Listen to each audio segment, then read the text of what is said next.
Hello, and welcome to Anything Relevant. And I'm going to do part two to Wake Me When I Sleep.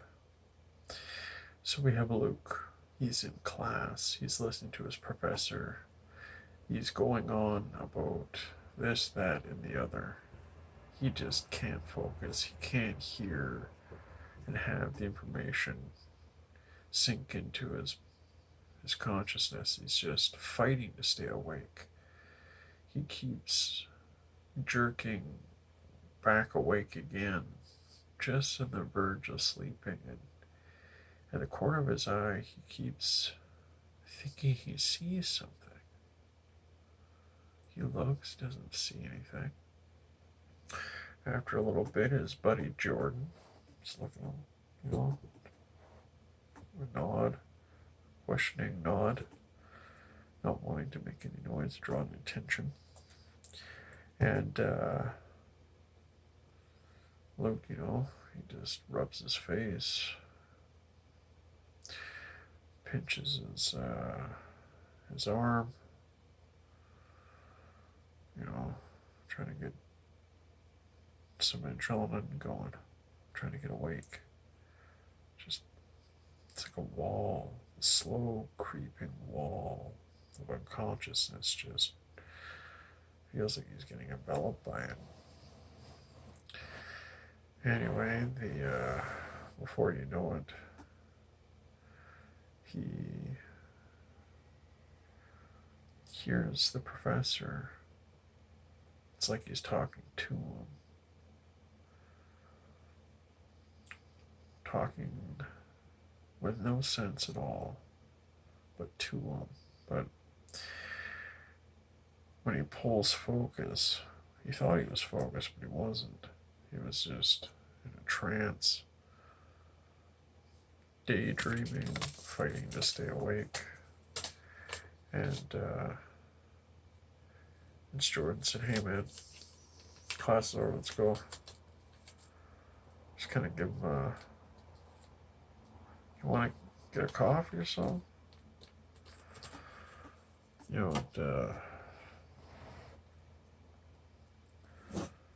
Luke doesn't know what the heck's going on, so he's like, "Yeah, okay, I'll go for coffee.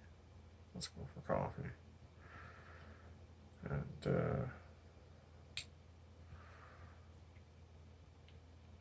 on the way, yet again, without being seen by anyone, especially Luke, there's that cloaked figure again, standing just at the edge of his shadow, at like a staircase access point to the room. You can barely make him out. Blends in so well. Barely see the figure just at the edge. Anyway, in the cafeteria, Luke has got a coffee, he's got a pop, he's got an energy drink, he's got it all. Trying to wake himself back up. Jordan's trying to go over everything in class again, but even this is getting drowned out. It's starting to sound like the peanut gallery all over again. He's just having the darndest time. He interrupts Jordan. Is like, "Hey man, I think I just need to go to sleep. You know, the travel here, the adjustment of the schedule. I think I need to catch up on some sleep. I think tomorrow I can catch up on everything I didn't pick up today." I was like, "Yeah, man, sure, absolutely. If you need anything, give me a call tomorrow."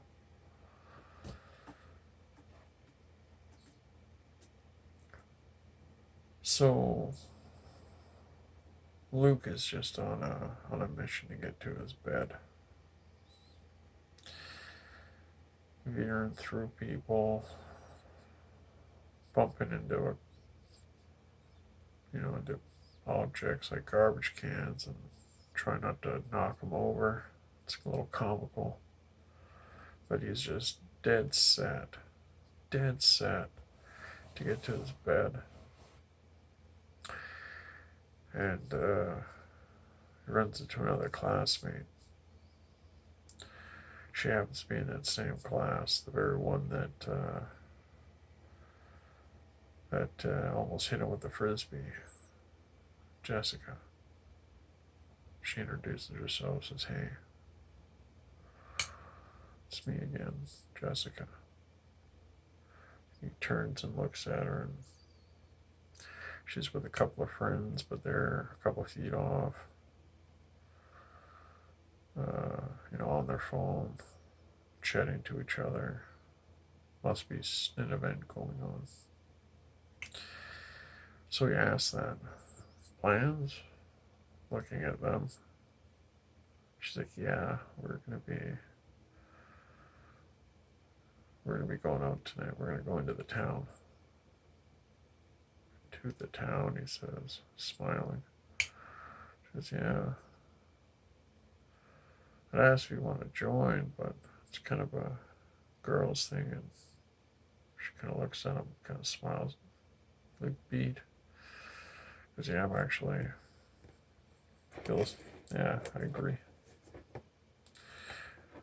Anyway, they finish up their pleasantries, awkward conversation, and part he forgets a moment that he was on his way to the bed and takes a look around, and from across the grass of the front field of the dorms, just in the tree line, he swears he sees something. He just rubs his face again, shakes his head, and opens up the doors and goes up the staircase. And when he makes the first turn, stand in the shadow right behind him, it's that figure.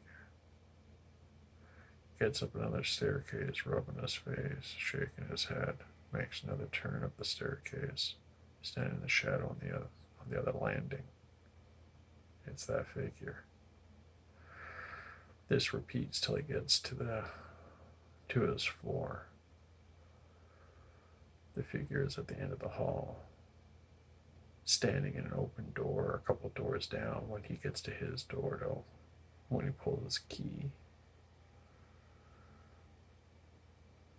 takes a step towards him. When he drops his keys, he picks them up, puts the proper key in, unlocks the door, steps inside, shuts the door, and in the corner of the room, standing and watching. It's like every single time Luke turns to take his backpack off or his jacket to get ready for bed, this figure is just out of sight, out of the periphery. And when he jumps into bed, this figure leaps under his. Then he snaps the light out,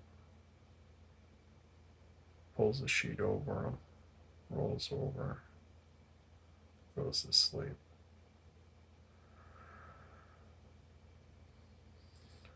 And thank you for watching part 2.